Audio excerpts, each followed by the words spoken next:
Nama saya Nur Malam binti Mat. Menetap peratak tu tahun 2005. Sebelum tu duduk kawasan situ juga, cuma kampung sebelah je. Ada pantai juga sebenarnya. Pindah situ sebabnya dia buat pekan macam PPRT, kawasan PPRT.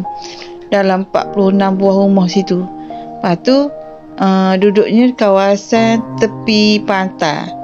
Mula-mulanya kawasan pantai tu jauh lagi, Hakisai tu jauh lagi.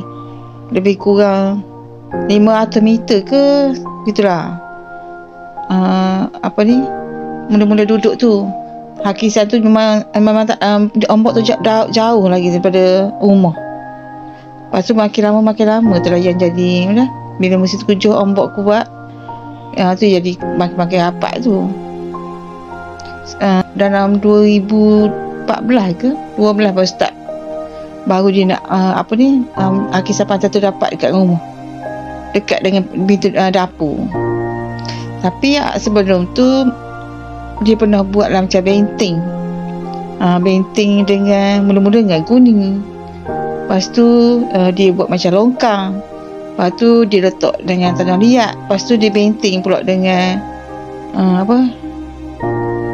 dia buat belakang tu buat jalan raya pula rasanya. Tu je lah. Lama-lama bila Hakis tu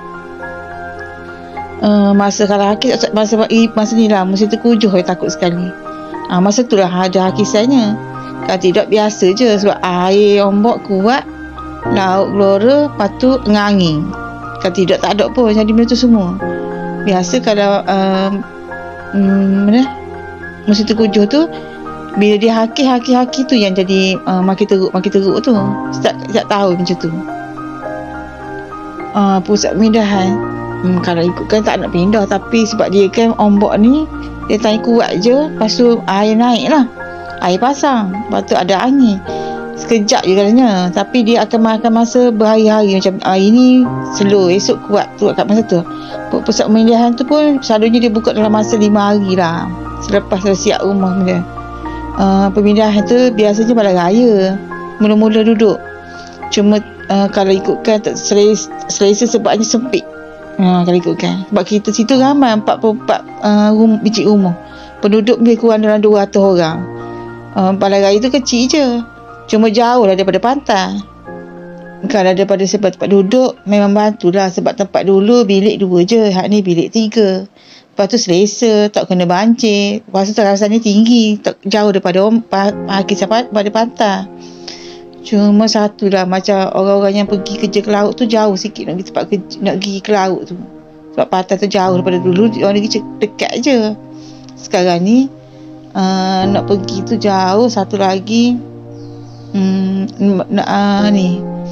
persekitaran sini je lah, maksudnya duduk kawasan sini je lah, tak ada lah pergi cuma jauh daripada tempat asal. Jadi mana saudara mara tu payah nak mari tu je, sebab kawasan ni lain pada tu. Mungkin pun lain dah ya, dulu mungkin lain, ni mungkin lain. Tu je lah bezanya. Kalau rasa masa puri ni elok daripada mau sana. Kalau mau sana tu tiap tahun takut ni ombak lah mari, tak tidur malam tunggu. Kalau sini selesa, tak ada benda-benda dah. Cuma keadaan sini lah, sekeliling je lah. Kalau sekeliling tu je lah sini. Tapi kalau ikut tak ada masalah dah rasanya. Duduk di pantai, cuma takut tu je lah. Sini bising, kalau sana tak bising. Gitulah. Sana dekat dengan bandar pekan je tu, kalau besok tu dengan bank-bank ke klinik ke semua kat sana. Kalau sini jauh. Tu je lah bezanya. Lepas tu kalau bagi saya lebih baik duduk sini lah, sebab selamat. Tak ada lah, saya tak tahu dalam musim banjir tu takut sama nak tidur tak boleh. Tunggu air pasang surut dulu ke angin berhenti dulu, gitulah.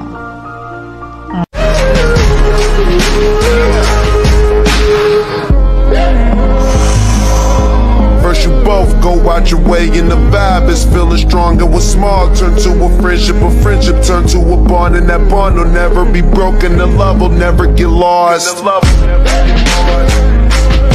And when brotherhood come first, then the line will never be crossed. Established it on our own when that line had to be drawn, and that line is what we reached.